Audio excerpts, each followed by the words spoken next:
Hep, hep, hep! Dito lang kayo. Dito lang kayo. Dito lang. Diyan lang. Makikichismis lang po kami. May nilulutas yung pamilya. Pabayaan nyo sila. Bigyan nyo ng privacy. Ano ba eh? Hoy! Ano ba? Kung hindi ka nag-walk out o nagtatatawa, nagdadabog ka, ano ba talaga? Okay ka lang ba? Hindi pa kayo ayos? Paano kami maayos? Eh, bawal lahat dito kay Bebe. Lahat ng ginagawa ko mali.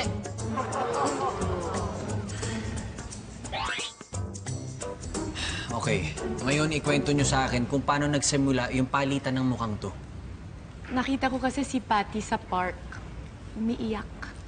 Eh, paano naman kasing hindi ako maiyak? Eh, lahat ng tao na nasa paligid ko, naglalabing-labing sila. Lahat sila may kanya-kanyang partner, tapos ako lang yung wala.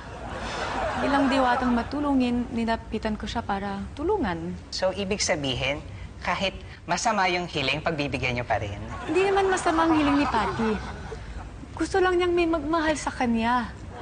So, saan galing yung ideya na magpalitan ng mukha? Sa apps. Ay, Daddy, eto po yun. Wait. Okay. Get ready, girls. A little bit wider now. Charing. Yan. Ah.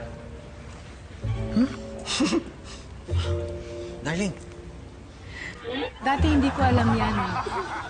Si Patty lang ang nagturo sa akin. Tapos tinanong ko lang siya kung sinong gusto niyang boyfriend.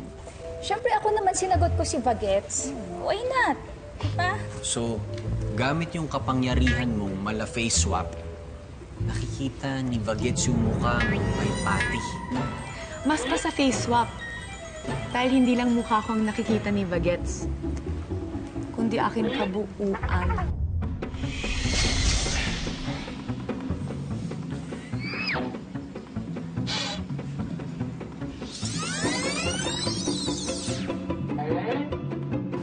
Hi, ako si Bagets.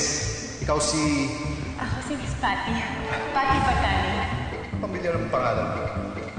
Nakakilala na tayo dun sa disco.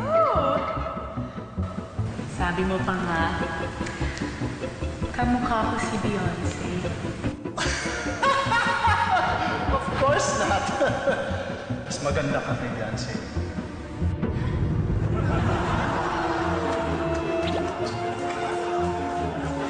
Eh, ikaw nga yun. Pero ang nakikita ng anak ko, si Diwa. How strange. Strange ba yun, Mami? Mas strange kaya yung ang asawa mo, mukhang anak mo. Uy, darling, easy.